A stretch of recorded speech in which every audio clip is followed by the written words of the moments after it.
Welcome back to another episode. Nothing's off the table. I have a very dear friend of mine.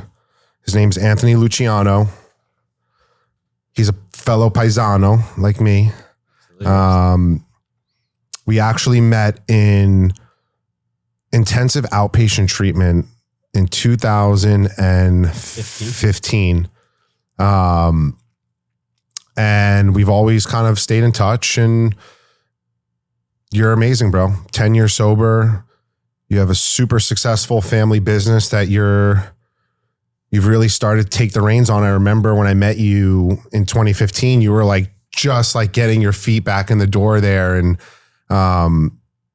we have another mutual friend who like is in another fellowship with me, and he's a landscaper. And he's like, it's like, I'm going to pick up for my supplier, blah, blah, blah, to get the materials for the guys. I'm like, oh, nice. Like, yeah, Central Turf. And I'm like, I know him. I know the owner.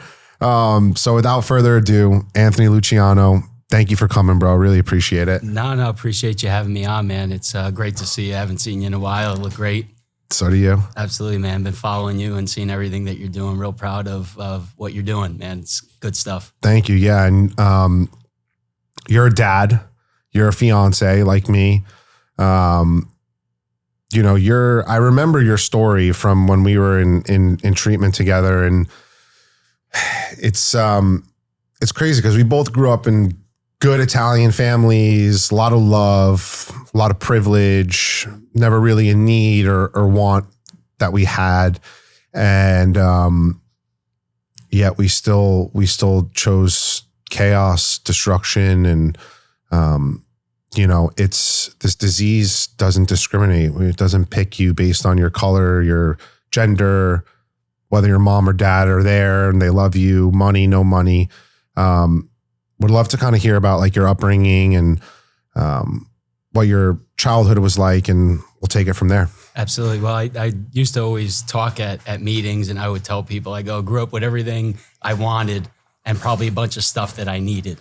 Right, that I needed to get that I didn't get. But no, grew up first generation Italian. My parents immigrated from Italy very early on. So my dad came to the United States at 15 by himself.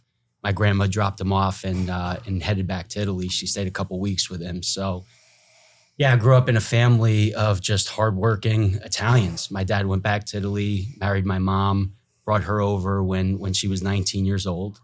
So my mom hardly knew the language. My dad hardly knew the language. Neither one of them had high school educations. Came to the United States with absolutely nothing, and built a great life for me, for my family. They brought other family members on, but we didn't always grow up privileged. We grew up pretty poor at the beginning. I remember being in high school and running into somebody, and they were like, "Yeah, your dad's a millionaire." And, back then, back in the 90s, like $1 million was a big deal. So I remember going home and I'm like, Dad, are you a millionaire? And he's like, where'd you get that from? And I said, so-and-so told me. And he goes, that guy's full of shit. We're not millionaires, He always wanted to be real discreet about it. But yeah, we worked real hard at the beginning. My dad worked multiple jobs. He ran cabs at night, had a chimney cleaning business, a landscape business, but really worked his way up from nothing. So similar to you, when you grow up in these type of families or these type of households, like you're growing up in the shadow of a giant, right? Like people that have accomplished a tremendous amount. So the bar is set really high. It's set really high for what people expect of you. It's set really high for how you have to compose yourself in public. It's set really high for just expectations around everything. And so there's a lot of pressure on you from the beginning of, how you have to show up to places. You're invited to a lot of parties. People want to be with your family. They want to be around your family when your family's influential. Obviously, our families are influential in different things. But in business, my dad was always very influential, especially when it came to landscaping business. So a lot of people wanted to do business with him. So we were invited to a lot of places. But yeah, we had everything that we wanted, right? There was nothing that we were really missing. I mean, we didn't go on a lot of vacations and do a lot of things like that.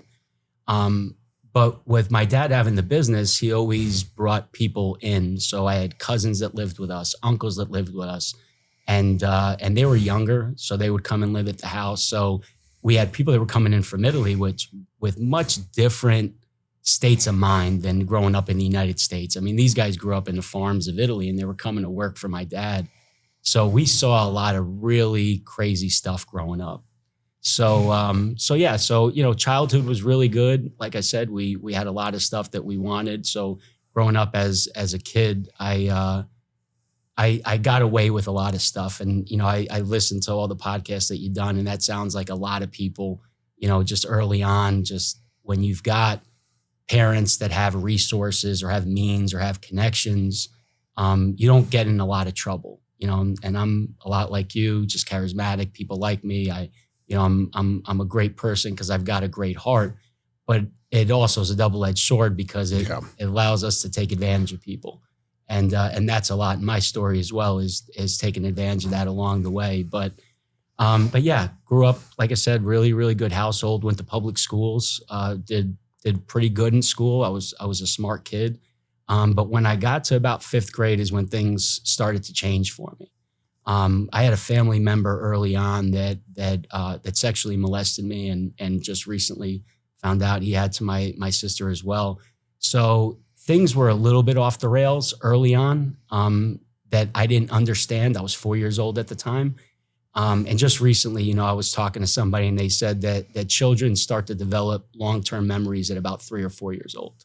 So it was right at the time where long-term memories were started. So this was a real close family member, somebody that I looked up to like a big brother. And all of a sudden, man, it just changed kind of perspective on the world, right? Like what was really going on. And I just remember like weird things going on as a kid. Like I would always like to go outside to use the bathroom, right? And that was something that always stuck in my mind. And I was like, I don't know why that was a thing for me, And another thing is I could never swallow pills till I was like 20 years old.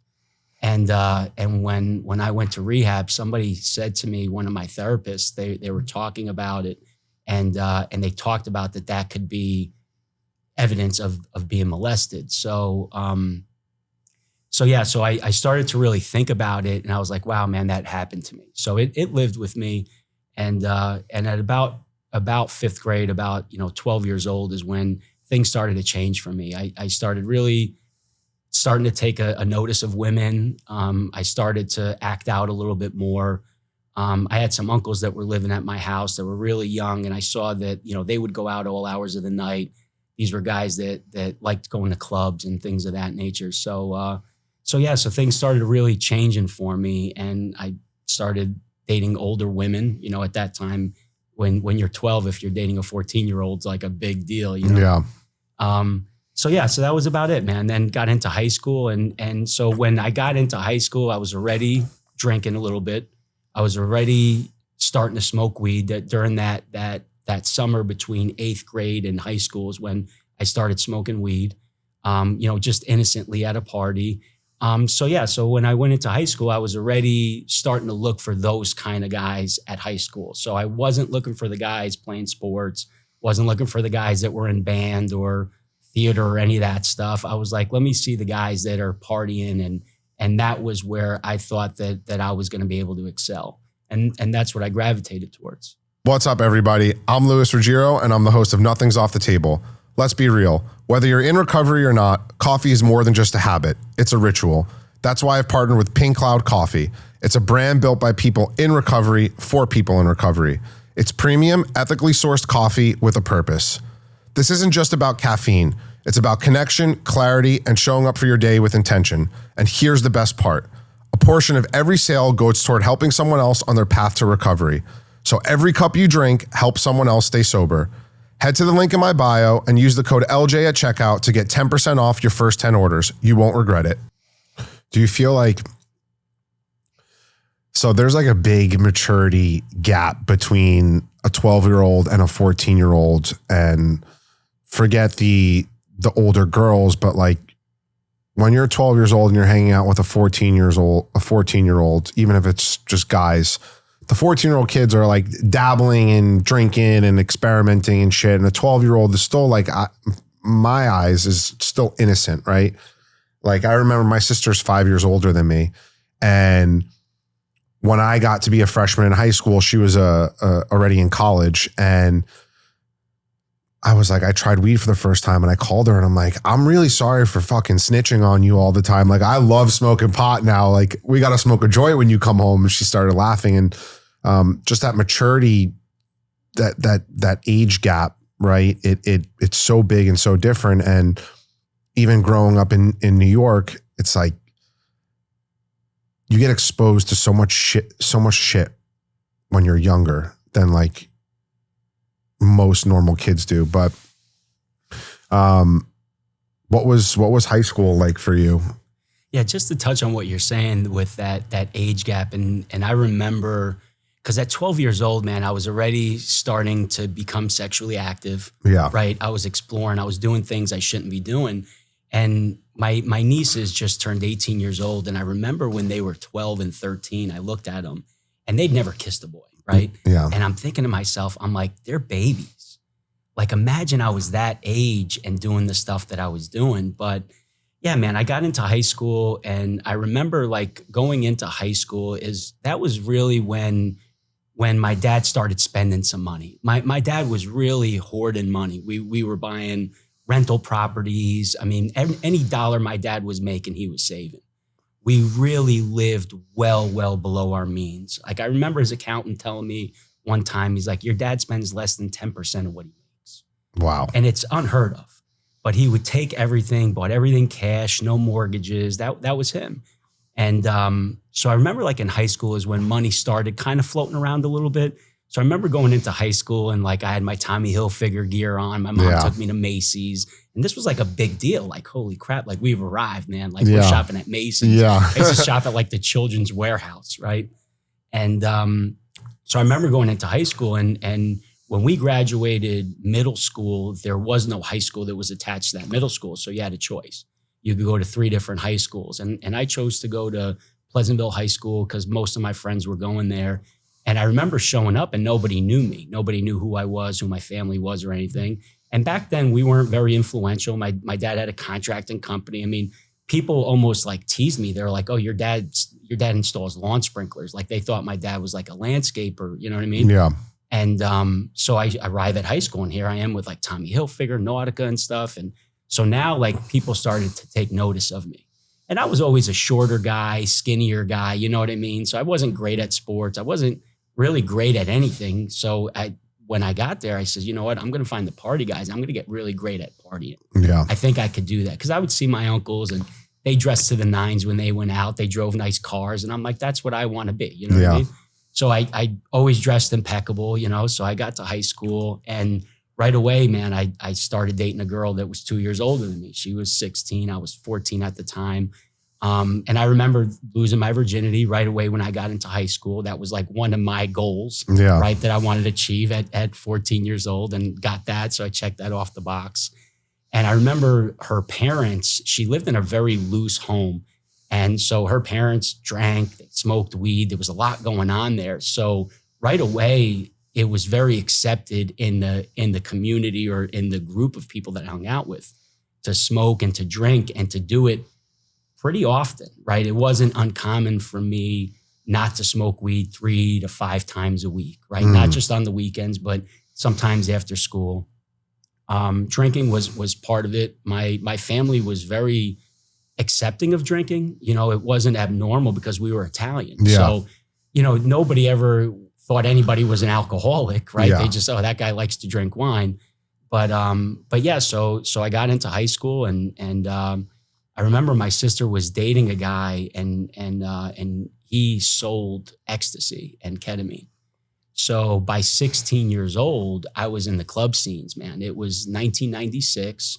I mean, this was the Tunnel. Ketamine, wow. Yeah, this was the days of the Tunnel, Sound Factory. I mean, the real clubs, you know, that my age group considers the real clubs. So he knew a lot of people. We were able to get in.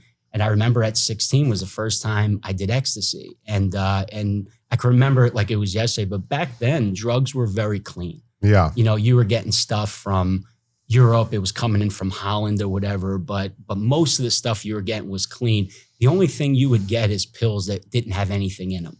So you were either getting good ecstasy or you were just taking an Advil, right? Yeah. It wasn't like now with all the fentanyl and stuff that are getting laced that's really killing kids. But yeah, dude, I remember, man, it was one of those things. I was never scared of taking drugs. I was never scared of drinking. Like, I always had good people around me. I was always buying good product.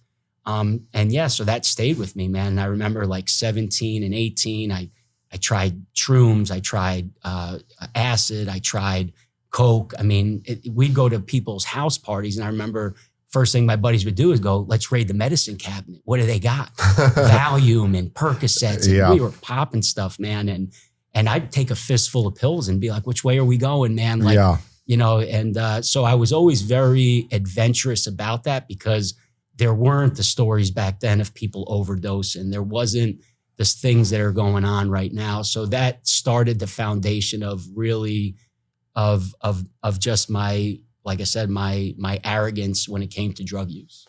Do you remember when you were taking like an ecstasy or, you know, for the first time, did you have that feeling of like, like I fucking like this. Like, this is all I want to do. And this is the only way I want to feel forever. Yeah. And it's interesting, man, because I hear you ask that question all the time. And I was listening to one of your more recent podcasts, and I thought to myself, I go, what was that moment, right? Because that moment really only happens once, or at least to me, it only happened once. Yeah. And I could tell you, man, it was when I was in 8th grade that summer. And my buddy Rob Halpin, man, I love him to death. I hope he hears this one day. But every drug I've tried for the first time, I've tried with Rob. And him and I were blood brothers. That was like a big thing growing up. But he had a party at his house, and his sister was in high school, like a senior. So I remember, like, we were walking around all the ashtrays of the house, finding little pieces of weed. And like we made a joint out of a bunch of roaches. And we smoked this joint. We got his sister to get us a quarter keg. So we're in 8th grade having a keg party with weed at it. And it was just unbelievable. His parents had a house in the Hamptons, and they were there. So we literally were a bunch of 8th graders in this house throwing this rager of a party. And I remember that night, I was like, this is what I want. Like, Yeah. I felt so great. I mean, I was on the barbecue, like saying poetry or something. Like, this is how I remember it. You know what I mean? But I just remember, like, I wasn't self-conscious that night. I wasn't worried about anything. I felt like I could talk to any girl. My confidence was, but that night is when I realized, like, hey, when I go to high school, this is the person I want to be. This is where I think I can excel. Because that night I was the life of the party in my mind. Now you may ask somebody else and they may say something different, but that night I was the king of that party. And I says, I think I can really do well with this. Did you go, you went to college, right? Yeah. You went to Pace. I did. Yeah. Remember I had a little stint at Pace. For me, college is kind of where things started to derail. And like, that's like when I really dove into the drug use heavily. And high school, kind of similar to you, like smoked weed, drank, dabbled with things here and there. But then college is when, like, I found Xanax, I found OxyContin, I found Somas, I found Percocets. And I was like, that for me was, first it was Xanax, and I tried a Xanax. I was like, this is what I want to fucking feel forever. And then couldn't do Xanax anymore. Tried OxyContin for the first time. I was like, actually, this is what I want to feel like forever. When did shit like start to really derail for you? Probably my senior year of high school. I can remember there was a guy that was selling ecstasy, and we were going to go in on this deal. We were going to buy 200 pills.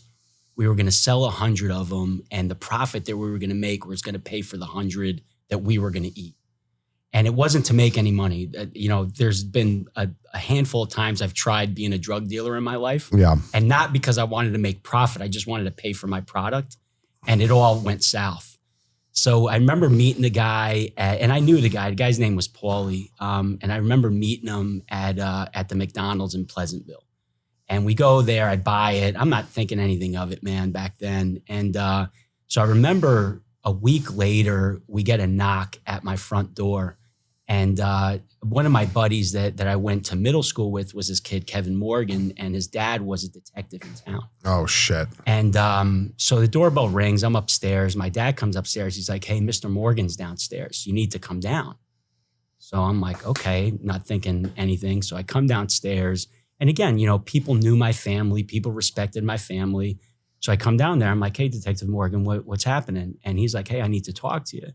He's like, listen, they know that you bought these pills from Paul. Paul's being watched. And I'm like, I have no idea. He goes, yeah. He goes, dude, your name's all over Greenberg Police right now. He's like, shit. I'm coming here to let you know, don't talk to this kid anymore. And I'm like, and I was very transparent with him. I'm like, Mr. Morgan, I'll be honest with you. We bought these. It was just kind of for ourselves. He's like, you need to clean up your act. He's like, because you're on their radar. And dude, I'm not a drug dealer by any means, And now I'm like, I got these cops watching me. So we had 100 of these pills, and we'd gone through a few of them. But I remember me going to my boys, and I'm like, yo, we need to get rid of these things, and I can't sell them. So we just chewed the crap out of these things, man, over a week period. And I remember, man, like I couldn't go to school. I was at my friend Rob's house. It was a really weird time, but I remember somebody coming over with Xanax, and I started taking some Xanax, and it turned really bad because I blacked out. I was dating this girl at the time. I ended up calling her parents at like 2:00 in the morning, cursing them out. It was really, really bad. But I remember waking up out of this binge like 3 days later, and the world was upside down, completely upside down. So I was trying to piece everything back together. And shortly thereafter, my dad ended up hiring a private investigator that was following me around. Wow. Yeah. So I wake up one day. The OG. Oh man. I wake up one day and I'm in bed, man. And I mean, my drug use was just out of control at this point. And I wake up and there's this guy standing in my bedroom. And I'm not even sleeping in my bedroom. I'm getting a guest room of the house. This is how weird things were getting for me. And this guy's standing there and I'm like, hello. And he's like, hey, I just want to introduce myself. My name's Bob and your dad hired me. I'm a private investigator. I've been following you around for 2 weeks. And yeah, you've really been doing some bad stuff. I mean, I was driving completely obliterated, right? And so that was kind of when things were really getting bad. And he kind of suggested to my dad, he's like, hey, you need to get Anthony living in an apartment by himself. I don't know why he thought that was a good idea, but my dad had an apartment. He put me in there and things kind of settled down a little bit. And I ended up finishing high school. They put me in a program called AE, it was Alternative Education. And I was in there with a bunch of just crazy kids. And I was in there just because I was a good kid that just wasn't applying themselves in school. Yeah. And they just wanted to get me out of there. So they put me in this program. We had one teacher, his name was Mr. Delabovi, Italian guy. And Bove and I were real close. So he's like, dude, we're just going to get you through, man. You got like 8 months left. Like, let's just finish you out. It was like back to being like in 5th grade. He was my one teacher that taught me everything. And there was kids in that class from 9th grade, 10th, 11th, and 12th. So it was the craziest thing. He'd be teaching social studies to a group of us crazies. But yeah, I graduated high school just barely. Got into college. My sister was in PACE and she was part of this program called the CAP program. So my SAT scores, believe it or not, were really good. And they were kind of blown away because they're like, your grades don't really match your SAT scores. So they let me into PACE, but under this CAP program. And my sister was in it. So she set up my schedule, all the teachers that I needed. She set up everything and she's the one that basically got me in. And I remember like going into the basement and my sister would save every single piece of paper from school, every homework she did, every test she took. And literally she signed me up for all the teachers she had. And in the basement was cases of every paper she wrote. Like I remember taking one of her papers, handing it in to the same teacher, the exact same paper. I didn't change it at all. She had gotten like a B-. I got like an A-. The same exact paper to the same exact teacher, but I was always chummy with teachers and good. But I ended up getting like a 3.2 my first year at PACE. And it was because everything was laid out for me. Yeah. And then the second semester is when the wheels fell off. I screwed around. I got in a little bit of trouble and they basically asked me not to come back. And then I enrolled into Westchester Community College, right? And then that was just kind of the downfall of all of it. And that's when my dad was basically like, hey, you got two options, man. You either go to work or you apply yourself in school. And that's when I decided to really start to go to work. So I never finished college in that sense. I never got a full degree. Yeah. I actually ended up moving down to Georgia at that point, 2001. And yeah, I moved down there, and then that's where the second chapter of my life started. But yeah. Why'd you move to Georgia? So I had a best friend, and I grew up with this kid, Bobby, and his brother, Phil, went to Georgia Tech. And I remember talking to him, and he's like, dude, he's like, it's blowing up down here. Like, these are the fastest growing counties in the country. You guys should open up a branch for your distribution company. So I was talking to my dad, and I'm like, hey, man, I'd love to go down there and kind of explore this. So I ended up moving down there, and we opened up 8 branches while I was living down there. Wow. So yeah, so it was pretty good. I was keeping myself together. My best friend, Bobby's brother, Phil, had a really good group of people around him. And yeah, we all excelled, man. It was a good group of people that kind of kept me grounded so I wasn't out of control. Yeah. Continued on smoking weed, drinking, and doing some light drugs, but just kind of nothing problematic where it was affecting your responsibilities or your ability to kind of show up and work. And I was away from my family, so nobody had me under the microscope anymore. Yeah. But I think they wanted a little bit of separation too, so it worked out for everybody. I feel like, I know for me at least, like the pressure, most Italian families are super fucking enmeshed, bro. Like, everyone knows your business. Everyone knows how much money's in your bank account. Everyone knows what time you're at work, where you're at. You spend fucking all day, all night with one another. And that like pressure alone, especially with like, your father and my mother being so successful, it's like that pressure to kind of walk in their shoes and fill their shoes and succeed like them is so immense, but like it's a subconscious thing. You don't actually think about it until maybe you've gotten to this point where you're at now, where you look back and you're like, oh wow, maybe that was a pressure cooker and I just had no idea. And the drugs and the alcohol were kind of that solution, that quieting voice in my mind. And then like you, I moved to LA. And I remember just like being in LA and having some time away from my family. I loved it because I wasn't under that microscope. But whatever, I went fucking haywire in LA too. So the geographical thing didn't really work that well for me. Did shit get haywire for you in Georgia?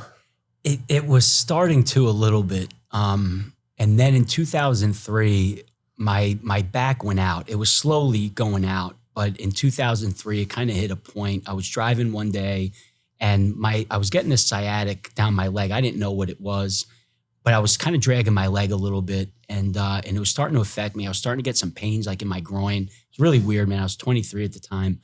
But I'm at a traffic light and I'm going to stop the car and I can't feel my leg. I can't stop the car. So I remember I had to pull the emergency brake in the middle. Cars don't even like have emergency brakes anymore. But I had a 328, a BMW at the time. But I remember pulling the emergency brake up, and I called my dad. I'm like, man, I'm on the side of the road. I'm like, I'm in a lot of pain. So he's like, listen, let's get you on a plane up here. Let's get you checked out. Yeah. Because I'd gone to doctors and they were like, oh, take some physical therapy, whatever. But nothing was really working. So I came up here. There was a doctor in Manhattan, this guy, Dr. Delaney, and I went to go see him. They did an MRI. He's like, it looks like you've got a herniated disc. He's like, but it shouldn't be giving you the kind of pain that you're saying that you're in. He's like, do you want to try some physical therapy and some stuff? And I'm like, doc, I'll be honest with you. I tried it. He's like, well, listen, if you're in the pain that you say you're in, we have to operate. We've got to go in there and see what's going on. Yeah. And I'm like, doc, I'm telling you, man, I'm in that much pain. And I remember everybody going, you're 23 years old. You're way too young. Don't go to back surgery. Because back then, you had a chance of somebody hitting a nerve, like doing some more damage, because they used to fillet you like a fish. Yeah. I mean, they'd cut you wide open, your muscles and everything, get right to your spine. Now they do it, arthroscopy. Yeah. However they call it. Yeah. So I decided to go. I was in that much pain. and they opened me up, and he's like, yeah, man, your disc ended up rupturing. And that's why they couldn't see it. MRIs in 2003 were much different than now. The images were hazy at best, right? Yeah. But he's like, good thing we went in there. He's like, yeah, the reason why, because I would get like a shoulder pain, a groin pain. He's like, pieces of your disc are just kind of hitting nerves down there. Wow. But the one nerve, your sciatic, he's like, it's so compressed. He's like, it's probably going to take you 3 years for it to decompress, if it even does. He's like, so I just want to let you know, we cleaned it up. He's like, but you may only get 20% recovery, 30, but the range is going to be 20 to 80. It's never going to be more than that. And it's never going to be less than that. So I remember they discharged me with like 140 Percocets. I went home, I called my buddies up. PlayStation 2 had just came out, man, we're rocking it. And I remember I had nothing to do for 3 months. I couldn't do anything. So I was just laying there between the couch and the bed. They brought my bed downstairs, so everything was on the first floor. And we chewed 130 perks in 5 days. So I called the doctor's office. I talked to the nurse. I'm like, hey, I'm out of Percocets. So she talks to the doctor. And I wish I had the story of the doctor that was prescribing them to no end. But this guy was like, no. Like, if you ate that many, there's a problem. You got to come back in. We got to see. And I remember like being scared. And I'm like, I can't go back in because he's going to know something went wrong. So a buddy of mine, his mom was a registered nurse. And back then you could call in prescriptions. You can call in Percocets. Yeah. You didn't need a written form and all that. Things were very loose. And so she called the pharmacy and she got me another 200 perks. But I remember this time I'm like, I got to ration these, right? Because or else people are going to be onto that. Yeah. I'm using them. So that was really the beginning of my pill use. Before that, it was very recreational, but this is when the addiction started. And I remember kind of going through those 200 pills, and those probably lasted me another 2 or 3 weeks because I was only taking them myself. But I remember not being able to get pills anymore. My friend's mom wasn't giving them to me. The doctor wasn't giving them to me.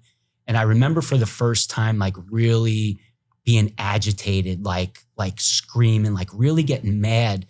And I didn't know about withdrawals. Like this wasn't a thing, man. Yeah. Nobody talked about it. And that's when things really got bad for me because now I had to find them on the streets. But back then it was very easy to find pills. And affordable. Very affordable. I remember I was buying them from this kid. He would give me the bottles that came right from the manufacturer before they would go to CVS. So there was no stickers on them. So I would get these full pills with the silver on the top of how CVS gets them. That, I mean, the connection was that easy to get, right? Yeah. But yeah, they were easy to get. They were cheap. And you know, when you grow up in a family with resources, I mean, I can go into my parents' closet and there's a shoebox with 20 grand cash in it. And, Yeah. you know what I mean? So money was always around. I can always find a way to find it or scam it. So it was really easy. So that kind of started it. That was really the beginning of the pill addiction for me. And that was what, 03? Yeah, that was 2003. And that was like also probably in the very beginning of like Purdue and the oxys, and they were being marketed as non-addictive. And like, you watched the show Dope Sick on Hulu? I didn't know. Oh my God. It's a really great show because it kind of takes you through the Sackler family and how Richard Sackler was like, his whole thing was there was this new invention and you're marketing it to these doctors and their patients as like, you can live a happy life now, pain-free, and you're joyous. And like they had these advertisements where it was like a guy like limping, and then he takes his Oxycontin and he's like throwing his kid in the air and he's like cleaning the yard. And it's like this, like the beginning is like, it's like dark, gloomy. And then he's like in the yard and the sun is shining and the birds are chirping. And, they knew it was fucking highly addictive. Well, and they also changed something where they had changed there's something that's called like the patient bill of rights at hospitals and with doctors. And they basically said that it, and I'm paraphrasing it here. Yeah. They basically said that it's a doctor can't let a patient live in pain, right? The patient's bill of rights says that they have the right to not be in pain. And this was when painkillers started taking off, because now if you went to a doctor and said, I'm in pain, they had to prescribe you painkillers, basically with this patient bill of rights. And all this all kind of happened at the same time. So those commercials are coming out, the marketing's ramping up, the patient bill of rights is changing. So now it's, these things are being prescribed all over the place. And they originally started with only, it was Oxy 10s. And then it was the 20s and the 30s and the 40s, 50s, 60s, and all the way up to the 80s. I think even higher than that.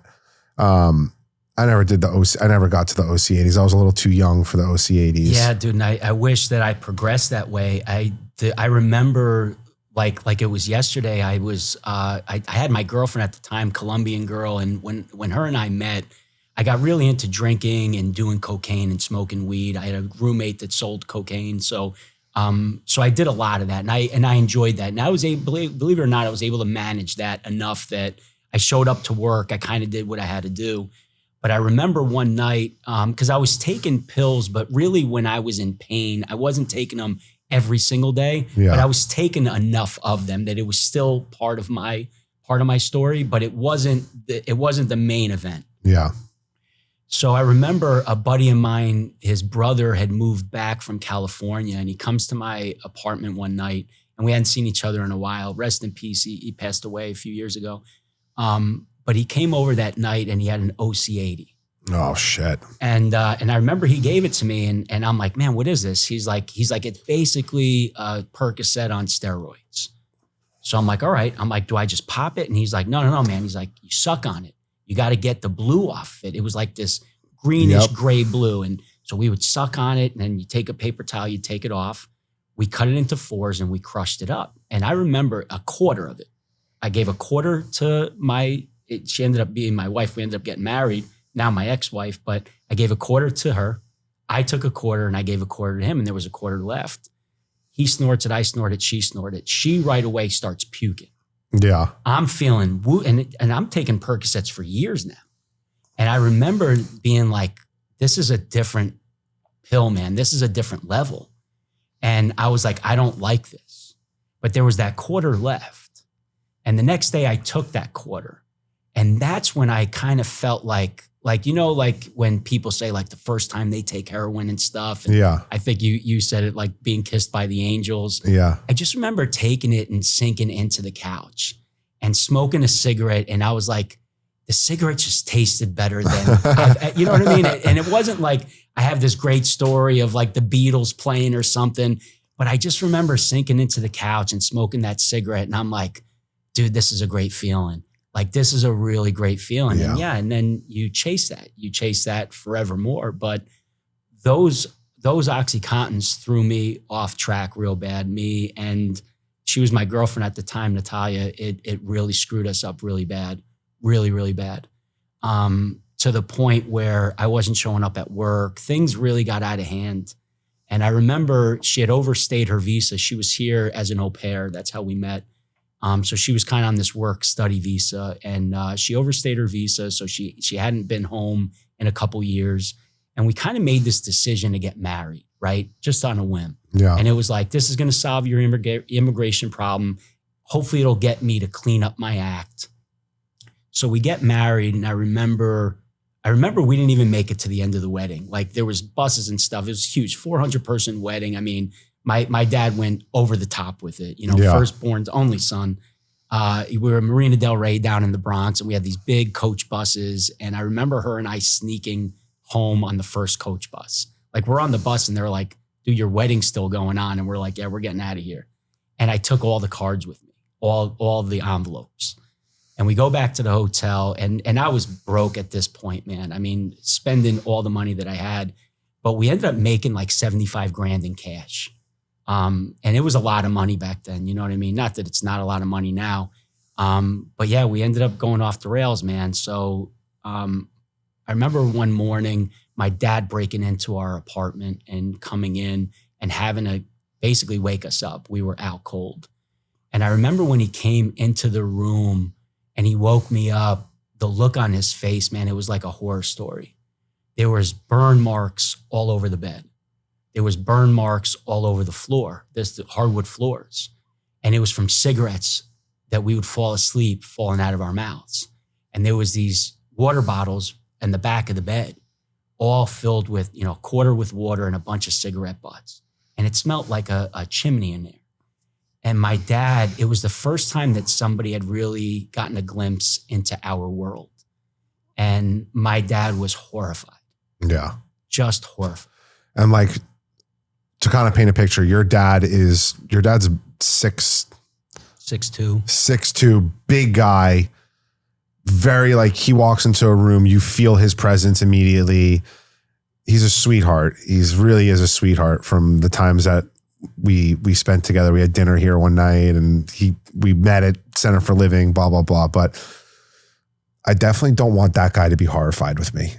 Dude, it was so bad. He didn't know what to say. Yeah. And the look in his eyes was of horror. It wasn't of anger or disgust. It was horror. Like, imagine walking in and seeing your child murdered. Yeah. That was the look on his face. Yeah.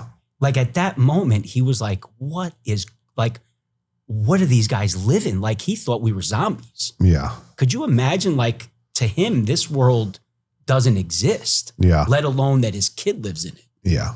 And I remember then, like, I'm like, we need to do something. So I'm like, hey, we should probably get out of Dodge. So we had just recently gotten married. We had some money left. I was running all kinds of scams, man. I remember I was writing checks from one bank account to another. And what you would do is, back then, you could go and deposit checks into an ATM. And when you would deposit a check for $1,000, it would give you 50% of it. So 500 would clear immediately. And I remember and my parents were very close. It was a small regional bank called Hudson Valley Bank. I remember they would call them up and they would be like, your son's overdrawn again. And my parents would cover it. But it was highly illegal what I was doing. Yeah, you're bouncing checks. And I was writing also checks from another account that was closed. But the ATM didn't know because I was depositing it in Citibank. And this was Hudson Valley. And back then, it wasn't like immediate that they would know. So I would do this on like a Friday night. So I would get until Monday before hell would come down on me. So yeah, we ran through that money pretty quick. We got ourselves into debt. We decided to move down to Georgia because we figure, hey, we're just going to get away from, because I had such easy access to everything. I had multiple dealers that were high up on the food chain. So it was very easy for me to get product. And that was a big problem. And it was cheap. Yeah. Back then we were paying $20 for OC80s. Holy moly. Yeah, it was crazy. So so we moved down to Georgia. And I remember I back then you were able to get the methadone. So I was getting it from a buddy of mine. So he gave me like 200 methadone pills. I bought them, obviously. Went down there and we were good, man. For a week we got sober, just taking methadone pills and getting straight. And I remember, man, like after a few weeks, like we were now sober, just smoking weed and drinking and doing a little bit of coke. But I remember I'm like, I need painkillers. So I decided to go down to a doctor down there and tell him I had back surgery, the whole thing, but we weren't able to get them. No doctor would prescribe them to me. This was like 2010. So we ended up getting close to some people that lived in my building. We weren't able to find painkillers right away, but we found crystal meth. And all of a sudden, man, now I go from coke to meth, which is like coke on steroids. And now my life starts taking a really different turn. But we end up finding painkillers. So now I'm doing Roxy's, which I'd never known till I moved down there. Yeah. So now I'm doing Roxy's and crystal meth. Those become my diet. Speedballing. Those become my diet, yeah. The feeling speedballing is just, I don't want to like glorify it, but it's the most euphoric and insane feeling to have. And I empathize with addicts, obviously, because I am one, but I empathize with people who have painkiller, opiate addictions, crystal meth addictions, because the feeling is just, you get so physically addicted, but you also get the mental obsession, bro. After that invisible line is crossed, the mental obsession is insane. It becomes everything that your whole life just now revolves around how am I going to get high? If I'm not high, when am I getting high? If I need money to get high, where am I getting the money? I'm going to steal the money. I'm going to con the money. I'm going to do whatever. It's a full-time job. It's a full-time job. And your job that you may have doesn't become a job anymore. You wind up losing that. And the insanity of what you're saying right now is just like, I feel it, you know, because I've lived it. But it's amazing because at the beginning, you know, and I always would tell people I'm a high functioning addict because that's what we believe. And I was high functioning in the sense of I could get up in the morning, I could snort a couple pills, I could get myself in the shower and I'd get myself into work. And I could do that by 7 a.m. Now I'm running at work for a couple hours. I go into the bathroom, I snort a line of crystal meth. So what happened is that, you know, I explain it to people. It's like this roller coaster. It's just up and down. And the only thing you're trying to do is find baseline. Yeah. But you're going so high up this mountain and so far down this valley and it's a zigzag all day. And the only thing you're trying to do is just stay normal. So you're getting yourself super high. Then you got to get yourself super low. Then you got to pick yourself back up.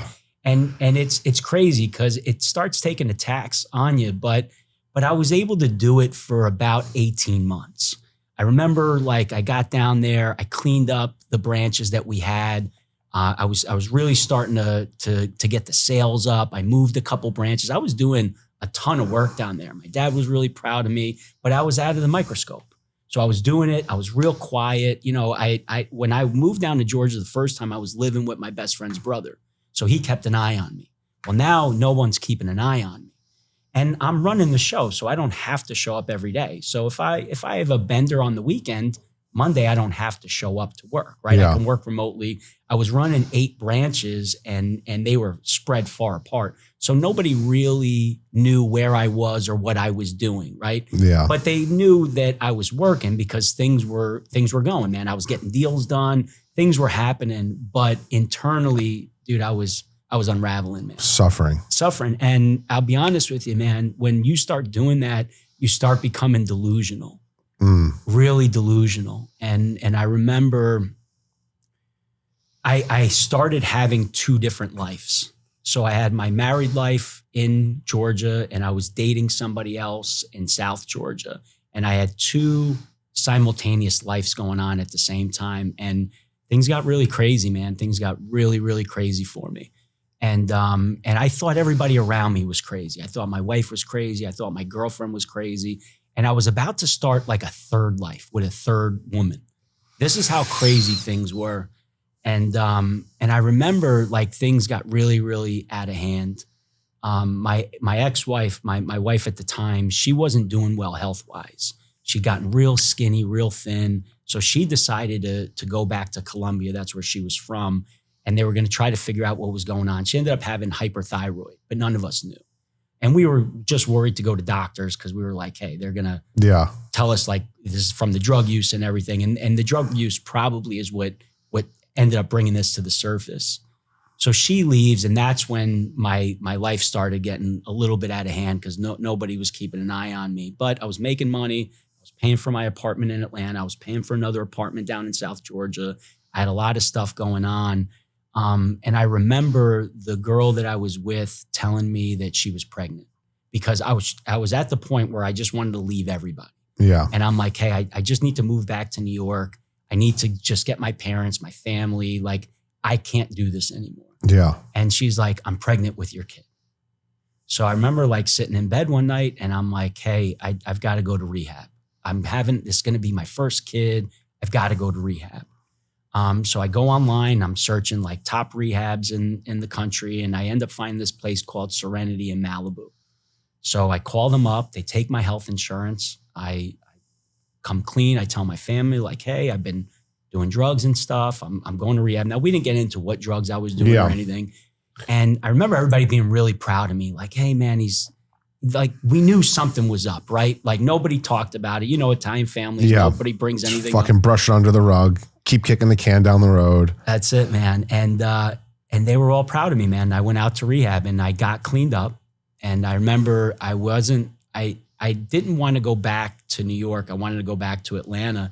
But the funny thing is, before I left, man, I had the biggest party you could imagine. So when I checked into rehab, they gave me a test, and it was like a 12-panel test. And I remember popping positive 6 out of 12 drugs. And the lady's like, I've never seen anything like it. I'm like, you don't know what we've been doing the last 48 hours. We took every drug possible.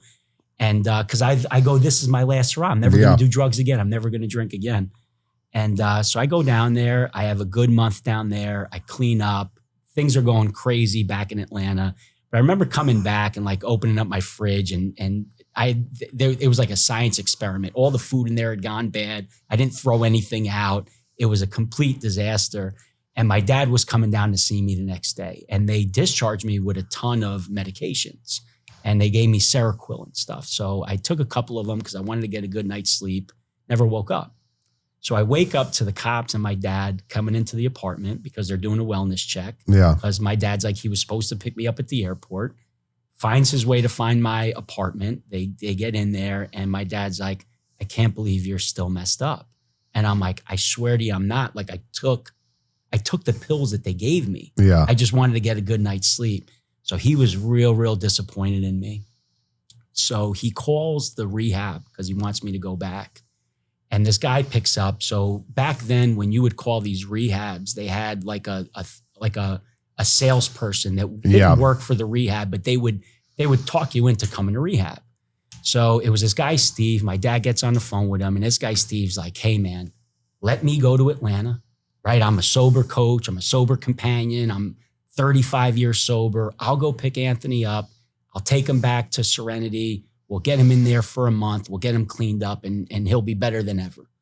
And this guy was a good talker, man. He's the guy that originally got me to go to Serenity the first time. Mm. So the guy, Steve, comes down there, and I remember the girl that I was dating at the time that I thought was pregnant. So we're over there, and I'm deciding that we're going to go back. I'm going to go back to rehab. And this guy, Steve, lights up a joint on my balcony. Oh my God. And I'm like, what's going on? And he's like, hey, I brought this just in case, your nerves and everything. So I end up smoking the joint. Steve and I end up going to California. He's smoking the joint with you? So he didn't take any hits of the joint. He's basically having me smoke the joint, right? And so we get to California, and I'm broke. My dad's paying Steve and communicating with me through Steve. Yeah. Steve's the guy. So we check into a hotel. This was a holiday weekend. It was a Memorial Day weekend. So we check into a hotel, and we've got joining rooms, Steve and I. So Steve's like, well, what do you need? You're going to be going to rehab on Tuesday. What can I get you? And I'm like, I'd love some crystal meth. I'd love some pills. He's like, let me see what I could do. He comes back with some like medical grade marijuana and a little bit of a powder. I don't know if it was coke or meth at the time. I remember taking it, and like, I just couldn't go to sleep. So I'm hearing some noise. I open up the door to Steve's room, and Steve's there with a prostitute, and they're smoking crack. Oh my God. He freaks out. So he's like, hey man, hit this pipe. Don't worry about it. Hit this pipe. Long story short, I end up smoking crack for the first time. He checks me into rehab on Tuesday. Some fucking sober companion you had. Dude, this is crazy. Checks me into rehab on Tuesday. I get up there. I end up trying to sneak drugs into rehab, so I get caught. So now it's this whole big problem up there. I end up getting into a fight with a guy, but basically they're like, you got to get out of here. They call Steve up. Steve comes and picks me up. He convinces my dad that he's going to get us an apartment in Malibu, and Steve's going to help me get sober. I don't need this rehab. So I remember like Steve and I were kind of talking, and he's telling me this story about one of his buddies that's a sober companion that has a client that just recently drowned and passed away. And he's like, you're not going to believe this, man. He signed over this life insurance policy right before he died, and my buddy's getting $3 million. And I'm thinking to myself, like, this guy's going to try to kill me. Yeah. Holy Crazy shit. stuff, man. But I can go on for hours, but Steve ends up putting me in a hotel. We're on Skid Row, drops off crack to me and food, and I'm eating, I'm smoking crack, man. And this goes on for like a week. And Steve ends up getting arrested. And the hooker that I saw him with the first night comes knocking on my door. And she says, Steve got arrested. Here's the keys to his rental car. Can you give me a ride home? I'm like, no, I can't give you a ride home. So she gives me the keys to the rental car. And now I'm in LA. I'm in Skid Row. I'm in a shitty motel. I'm addicted to crack 1,000%. I got no money because Steve's the one that's funding everything for me. And I'm like, and I don't know where to go. I don't know what to do. So I called my parents up. They were in Lake Tahoe on taking a trip. And my dad's like, hey, I'm going to fly you back to New York. So I end up selling Steve's rental car for crack. And it's so funny, man. You could go there. There's this website called ripoffreport.com. This guy, Steve, ends up getting pissed off because he comes out of jail. The checks that my parents wrote him, they canceled those checks. But yeah, it was real crazy, man. And that was really a real bad time in my life. So I moved back to New York, end up getting divorced. Now I've got a crack addiction and I don't know what to do, man. And my family doesn't believe in the rehab systems anymore. I don't believe in the rehab systems anymore. Yeah. This guy, Steve, is calling, making threats to my family, putting stuff online about my family not paying them, me selling his car to a crackhead and all this stuff. So things got really bad, man. If you would have Googled my parents or me or anybody in my family, this was the first thing that would come up. Wow. So now my dad's really upset. Everybody's really, really upset. But now I'm living back with my parents. You know what I mean? And I don't want to go too deep into it because I can waste a lot of time. But the reason I brought this whole story up was now we didn't know where to turn.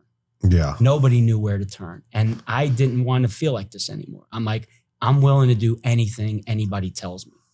But I go, but I don't think that it's going to happen this way. So I tried to do it myself. It didn't work. I'm completely broke now. I don't know where to turn. And one of the kids that I was buying pills from now started selling heroin because now pills were getting hard to get. Fuck. So he gets me into heroin. So now I've got a heroin addiction, right? What year is this now? This is 2013. I'm living at my parents' house. I remember my dad flew my ex, Natalia, up to New York. I remember waking up one morning and my dad's like, hey, we're going to the lawyer's office. I'm like, for what? He goes, Natalia and you are getting divorced today. I go, what do you mean we're getting divorced? He goes, you guys are getting divorced today. I go, well, she's got to be here to get divorced. He's like, yeah, I flew her in. She's landing this morning. I got a car picking her up. She's coming to the lawyer's office. We're signing the paperwork. She's heading back to Colombia. You guys are getting divorced. Wow. And just like that, man. And it was crazy because imagine it wasn't my choice. It wasn't my decision. I was like, well, what if we want to work things out? He's like, no, that's not an option. Like we have to start moving some things for the family, some of the finances. So this became a business transaction. Yeah. And we had to prenup the whole thing. So literally, dude, I had an hour to get myself together to go to the lawyer's office to get a divorce. You strung out? Completely strung out, man. Completely strung out. Yeah, I'm sneaking out of my parents' house because the guy that I was buying from, he worked at a pizzeria. So he would get off at 11 and he would go down to Harlem, pick up his stuff. So by midnight, I can meet him. Yeah. So I would sneak out of my parents' house at midnight, buy my stuff, and I would get high all night. I remember I would smoke cigarettes out the bathroom window and I would throw the butts out. One day the landscaper found there's like 200 cigarette butts. Oh my God. Yeah, so crazy. But that was the beginning of the end, man. Cause now I'm living at my parents. I'm 33 years old. I'm divorced. I'm broke. I can hardly function as anything. I'm not a good brother, a good father. I remember my sister asked me to watch her kids. And one night, and I'm outside, I smoke cigarettes. I take a cigarette, I put it out in a pot. The pot ends up smoldering, right? So it doesn't light up on fire. But 7 or 8 hours later, it's melting and it's burning outside of her house. Oh my God. I was at the point where they didn't even trust me to watch my nieces anymore. I couldn't be in a room alone with them. I mean, this is how low everything got. And the girl you got pregnant in Atlanta, she never got pregnant. Got it. Complete BS. Got it. So from 2013 to 2015, you're basically just strung out. Trying to grab money anywhere I can, rob Peter to pay Paul, just kind of functioning. But I never stole directly from anybody, right? Like I scammed some stuff, but it wasn't like I would directly steal from you. I never borrowed any money from anybody. Yeah. So there wasn't a ton of weight, right? So people would give me credit. You know, like my dealer would give me credit because I would pay him back. Yeah. But it was barely getting by, man, just barely getting by. Sometimes I would buy Suboxone because I didn't have enough to buy the heroin. So I was just piecing enough by. And at the same time, I had a couple court things that were happening in Georgia, but I had to go to Georgia to go serve time in jail. I had to serve a 30-day sentence. And the fuck did you do? There was 3 cases that went on together, but long story short, the girl that said that she got pregnant, her and I got into a fight and she ends up calling the cops on me. So they come in, they get me for battery, simple battery. And when they come to pick me up, I was at a gas station and I was driving on a suspended license. So now I've got a suspended license charge. The guy I got real close with, the police officer, super nice guy. So he didn't really like pat me down. I get to the jail, they pat me down. I've got crystal meth in my pocket, my little watch pocket of my pants. So now I'm also getting a charge for trying to smuggle drugs into jail. So I've got driving on a suspended license, possession of methamphetamines, less than a gram, but there's also a charge of me trying to bring it into a facility.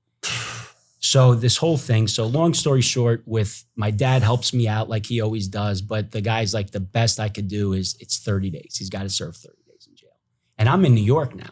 So imagine I have to go take a flight to Georgia to go check myself into jail. I'm like, I'm not effing going. Like, dude, they're going to have to come and get me with the National Guard. Yeah. But my dad gets me up. I go down there, dude. I throw 25 methadone in my mouth and I pass out for 3 days. And I wake up, I'm in a cell with a Mexican guy, doesn't speak any English. And what happened was, because my charge was an aggravated charge, meaning that it happened more than once. Yeah. Because I had drug possession charges. I'm in a cell for 16 hours a day. Oh. I'm in a lockdown cell in southern Georgia for 16 hours a day. There's no air conditioning, man. It's 100 degrees out. They wouldn't even let us outside. So I come out of there. My parents picked me up from jail. Did you go through withdrawals when you were in jail? Dude, man, it was the craziest thing. Not a single withdrawal. Wow. I took 25 methadone pills. I mean, I ate them. I should have died. Yeah. And it kept me good for 3 days, man. I woke up 3 days later and they go, by the way, you lost your phone privilege, all your commissary and everything. I go, why? They go, because you haven't made it to check-in. So 3 times a day, you have to get out of your cell, stand there so they could check that you're there. And every time I wasn't getting up, I was passed out. So I go, great. I'm in here for a month. I got no visitation, no commissary, and I can't use the phone. I go, this is great. And not anything that I purposely did. You know? Yeah. But yeah, we can talk for hours about that whole experience. But yeah, my parents picked me up from jail, man. They came and picked me up. I went to Waffle House. I had a T-bone steak and eggs, and then they fly me down to Venice, Florida, my dad's condo, and they're like, we're going to let you decompress, right? Yeah. So I've been sober now for 30 days, not even smoking a cigarette because you can't smoke in jail. Yeah. So I go down there, and first thing I do, man, I'm in the Delta Club drinking mimosas and, so then just crazy, man, just crazy shit. So listen, that's fucking crazy. But I think through all that craziness, you just hit 10 years sober last month. And how? Like, what the fuck happened? What finally stuck for you? Because I met you, I think, how long were you sober when I met you? Probably for 60 or 90 days. Yeah. And I just remember like you were ready. Because I remember you would share, we were in process group together and you would share, and I'd be like, I was like, man, this guy's been through a lot, but like, I haven't been through that much. So maybe I'm not that bad, Of course, man. You always try to figure out where the bar is, right? Hey, I'm still under it. Yeah. Like I didn't go to jail, or like I wasn't smoking meth yet. I snorted some oxys, but like I wasn't that bad. And then obviously my story progressed over the next, 9 years, 8 years. But how the hell did you turn it around? How'd you find sobriety? So it was crazy, man. It was Super Bowl Sunday, 2015, and my dad was at his wit's end with me, man, because I've been strung out now since 2013. It's about 18 months I was strung out, and he's like, "Listen, man," he's like, "I've got a project up in Canada. We own some branches up in Canada. We got 5 of them." he goes, why don't you take Chris and my brother-in-law's uncle? And he says, why don't you guys go up there, take the van and just go redo all the displays of all the branches. We were going through a rebrand at the time. He's like, just spend a couple weeks up there, right? And he was hoping that I was going to go up there and just kind of dry out, because it was bad. So we went up there, and I remember, man, just being lazy, like packing up all the drugs that I had to take for 2 weeks, right? So I'm taking methadone, I'm taking heroin, I'm taking weed, or the 3 things I'm taking with me. And at first I'm like putting it inside a bag, inside a shampoo bottle. And by the end, I'm just like throwing it inside a flashlight. Yeah. So we get to the border, and it's called Thousand Islands, and it's snowing, and it's Super Bowl Sunday, and there's not a single car passing. We're the only car. So we pull up into the gate, and I don't even know what I look like, man. I was strung out in the back seat, but one of the guys, my brother-in-law's uncle, his green card and his passport didn't match. Like one letter was off. And he was like trying to explain it to the guy, and the guy's like, the guy just had a pit in his stomach. He's like, no, come on. We're going to get you guys in for secondary, right? Secondary questioning or searching, whatever it is. No. So I remember going in there, and we're talking to the guy, whatever, and he pops up the computer, and he's like, hey, you've had a DUI? And I go, yeah. And he's like, you're not going to be able to go. You're not going to be able to get into Canada. So I'm like, all right, well, are these guys able to get in? And just as we're talking, I could see behind them, they're bringing the van into the back warehouse. And I go, fuck, dude. I go, this is going to turn very fast right now. So I remember in my watch pocket, I had a couple small bags of heroin. I remember taking them, and I put them into my butt crack. So the guy comes busting in, just kicks the door, and he's like, whose book bag is that? So everybody's like looking. So I'm caught. I raise my hand. I'm like, it's mine. And they take me to the ground. They throw me in a holding cell. Long story short, they end up releasing me to the United States. So they're like, basically, we don't want you in our criminal system. We don't want you in our jails. We don't want you at all. Matter of fact, you're banned from Canada for life. You can never come into the country of Canada again. Here's your paperwork. If you want to come back to court, it's tomorrow morning at 9 a.m. I'm like, you will never see me here again. They hand me over to the United States. The United States now processes me through their computer. They're like, dude, this is bad, real bad. But I'm not in trouble because I don't have anything on me. This is Canada. They took everything. They kicked me back. And I remember we were coming back, man, and I was really ashamed. It was the first time that my work life, my personal life, everything just got intertwined, man. Yeah. And I was at that point where I'm like, I got to get myself clean. And I really tried to get myself clean at this point. I started dating this girl, and her brother was an addict, and he had lost his vision from overdosing. And I'm like, you know what? This is the right girl. She's going to keep an eye on me. But I couldn't get myself clean. So I decided, the only way that this is going to work, I got to go to rehab. But I really hit a rock bottom. I had rented a hotel room, man. And I remember I rented it from Travelocity, and I put it on a prepaid credit card. And I remember driving down there, and I parked like a mile from it. And I wanted to die in this hotel room, but I didn't want anybody to find out who I was or anything. So I like set it up. And it was just my crazy mind, right? Yeah. And I go down there, man. I have a bunch of drugs and all kind of stuff. I remember I'd gotten my check back from the IRS. It was my rebate, my tax rebate. And I spent it all. I bought Coke, I bought heroin, I bought liquor. And I said, I'm just going to kill myself. And I came to, man, 2 days later, and I wasn't dead. And now I'm like, I need more drugs. Yeah. So I remember like turning my phone on, and there wasn't anybody texting me. Nobody called me. Nobody left a message. Nobody cared. And I said to myself, I go, man, what a low point in my life. Like I thought I'd have 10 missed messages from my family, from everybody. So I call my parents up and my girlfriend at the time, and I'm trying to stage an intervention, and nobody wants to show up. Nobody will show up for my intervention that I'm going to tell everybody I'm going to rehab. So basically I go, guys, I'm going to rehab. And everybody goes, we don't care. We don't care where you go. You can go to hell. My dad had disappeared for a couple of days. He was at his wit's end. It was a really bad time. So I ended up having some air miles left with Delta. I got a flight out to California. I called up Passages in Malibu. It was funny when I came to, I turned on the TV and the commercial was on. Wow. And so I called them up, and they're like, yeah, we take your health insurance. We got a bed for you. Come on. So I went there, I checked myself in, and that was it, man. But it took time, man. It took time for me to surrender. I remember getting in trouble at Passages. I knew that if you mixed Seroquel with Suboxone, they called it like poor man's crack. Like you could get high in rehab. You just had to take certain pills together. So I was hoarding them, and I got in trouble, man, a week in. And basically the guy said to me, he goes, "This is your last resort."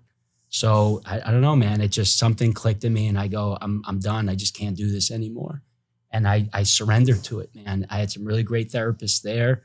And I remember when I was getting ready to discharge, number one, they weren't discharging you with any medication. You were off medication in 7 days. Yeah. So once you were done with detox, that was it. I mean, they were giving you a little bit of Suboxone, but you were cut way, way back. And if you wanted to leave the property, you had to be off everything. So there was really a real big push for me to get off Suboxone, to get off everything. So when I left at the end of 30 days, I wasn't taking any medication whatsoever. And they had this whole aftercare plan. They go, "You're going to go into sober living. You're going to go into intensive outpatient." And I go, no, man. I just did my 30 days. I go, "That's it. I'm done." And they're like, "You have to do this." So I remember like calling my dad up, and I go, "We need to find a sober living." I go, "And this is where I want to live. This is the thing." I looked it up online. So everybody was done taking my advice and what I wanted to do. So my sister ended up finding Mark and Dawn's place in Brooklyn, and it was like Dr. Phil had endorsed them. Yeah. So she goes down there, she meets them. She's like, "These people are great. You need to call them." And I remember calling Mark up, and he goes, "We're going to pick you up from the airport." And I go, no, I got to go home. I want to see my friends. I want to get a haircut. He goes, "You don't understand. We're picking you up from the airport." So they picked me up from the airport. They brought me up to my parents' house. I remember walking into my parents' house, and I walked into my room, and there were still drugs hidden, and I knew where they were. And I sat there for a minute, and I go, "I got to get the hell out of here." So I went downstairs. There was a sober companion, this guy, George.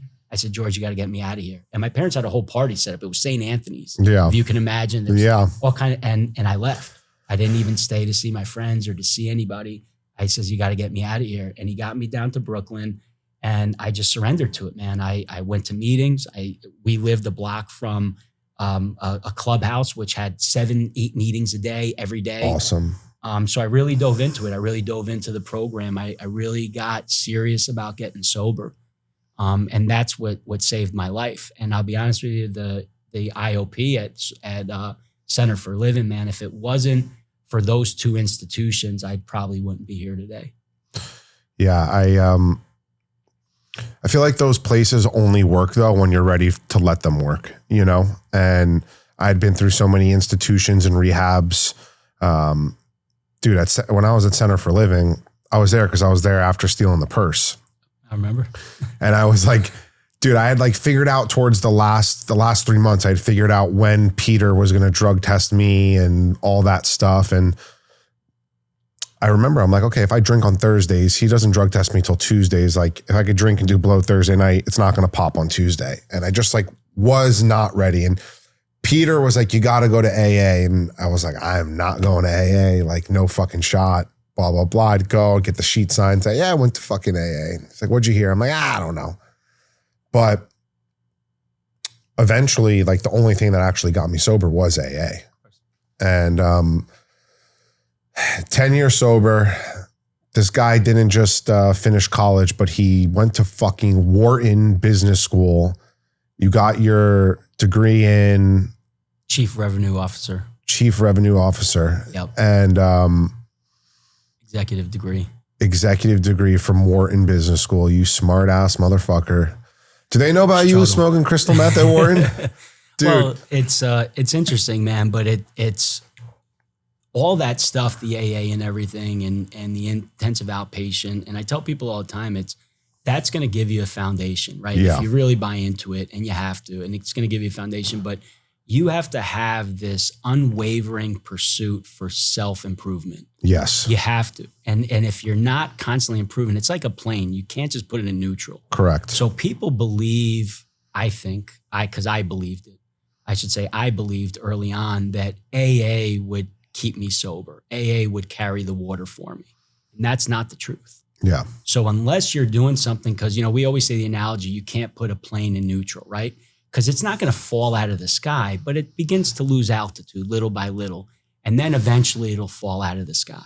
And that's what happens. So you can go to AA. I've seen it. People white knuckle it for years. Yeah. I've seen people with 2 years, 5 years, 10 years sobriety fall out because they show up to a meeting once a week and they think that that hour is going to keep them sober, listening to stories or telling their story. For me, it worked and it kept me sober long enough for me to start to build the tools around me. I had to really get good at fixing the relationships in my life. Yeah. I had to get really good at showing up for work, showing up for people. Yeah. I was just listening on my way down here, the podcast that you just posted. And he said something that really resonated with me. And he says, when you start making a difference in people's lives, that's something that you want to keep building onto. And that's what happened, man. It was people at work were telling me like, hey man, I appreciate the leadership that you're teaching me. I appreciate how you're showing up, because it wasn't about me anymore. It was also about the people around me, because I wanted to lift everybody up. Yeah. And I got really addicted to that. I really got addicted to showing up. I got really addicted to taking care of myself with health, with fitness, with eating, all that stuff. We have to be careful because we're addicts. Yeah. We have to be addicted to something. Yeah. And that's just our story. That's the way it's going to be. So I'm addicted to being a great father. I'm addicted to being a great partner. I'm addicted to being a great son. I'm addicted to being a great brother. You know, I told you earlier, my sister got diagnosed with cancer. That's changed our relationship. Yeah. So now I just have this relentless pursuit of showing up, being there for people. I mean, it's like my dad's having his 70th birthday and people are calling me up and they're like, what should we do about the caterer? What should we do? And I sat there the other night and I go, nobody would have ever called me 10 years ago. Matter of fact, they wouldn't have even told me the party was going on because I would probably screw something up. Yeah. They'd probably be like, tell Anthony the day before. But now people are coming to me asking me for advice on business, asking me for advice on relationships, asking me for advice on parenting. And it's a whole different world, man, because now it's like sobriety is boring. Right? Yeah. I think it's Tom Brady. He says success is the most boring thing in the world. He says, I wake up every morning, the exact same time. I eat the exact same meal. I do the exact same stretches, and I do it over and over and over. But that consistency is what builds success. That consistency is that foundation that you can always rest on. But that's the hardest part, or was the hardest part for me in sobriety, was getting used to that, because I loved the chaos. Yeah, we were so used to living in the 9s and 10s or the 0s and 1s. And really life is about living in the 4, 5, and 6s, you know, and finding peace and serenity in that. And listen, in sobriety, right, there obviously are 10s. I'm sure the birth of your child, that's a 10. Getting engaged, that's a 10. You know, your sister being diagnosed with cancer, that's a fucking 0. But I think in sobriety, you find the tools where you can really, really enjoy the 10s and not let it get too crazy. And you can cope with the 0s and the 1s and still be okay and not going back to drinking and using, right? And I'm so proud of you, bro. I think, you know, it's so nice to hear stories about just absolute chaos and destruction and self-destruction, and hearing somebody ingratiate yourself back with your family, be a good father, be a good son, be a good brother, and be a leader in business, trustworthy, honest, fucking as successful as you as they come, and stay there. Right? It's not like you're a year, 2 years, 3 years. You're a fucking decade, bro. This, you know, you obviously understand what it takes to continue on down this path. And I think anybody who's listened to this today is going to find a lot of hope and strength from your story. And but it's a dangerous place, you know, and that's one thing that I want people to understand, is because you get to a point. I remember being in sobriety and going to meetings and seeing people that fell off at 7, 8, 9, 10 years. Yes. And I go, what happened? And then I hit my 10-year sobriety, and I remember waking up that morning and thinking to myself, what is the end? Like, am I going to drink in 2 years? Am I going to drink in 10 years? Am I going to drink at my son's wedding? Yeah. And you have to really understand, like, if you don't have those goals that you keep reaching for and you don't have that purpose to keep staying sober, there's nobody that's going to keep us sober. Yes. Not our kids, not our parents, nobody. And that's the most important thing that people have to understand, because they think, oh, at 10 years, you could take the guardrails off. And it's like, no, man, you got to put them up higher. Yeah. Because now it's like, okay, what am I staying sober for? Yeah. What is the end goal here? Yeah. You've forgotten a lot of the pain. This is like, I've said it before. This is the only addiction where the only disease where our brain forgets the pain and chaos of the drugs and alcohol. We're like, even at 2.5 years, like when I think back sometimes, like I only remember the good times, drinking, ripping lines with fucking hot girls and having a good time and life is great, or the best times gambling in the casino. And it's hard for me to remember the pain of doing drugs in my bathroom alone for 12 hours straight, not leaving, my phone's off, no one's talking to me, or gambling every single penny to my name, wanting to literally put a bullet in my head. So yeah, that's really great perspective. Well, and that's why people say AA is important, because you have to be hyper vigilant always throughout this whole process. And I hadn't been to a meeting in a few years. COVID really got things weird with meetings and them being virtual. I just wasn't really good at it. And that's when I really fell off. But I'm just going to leave you with this is I went on my 10th anniversary.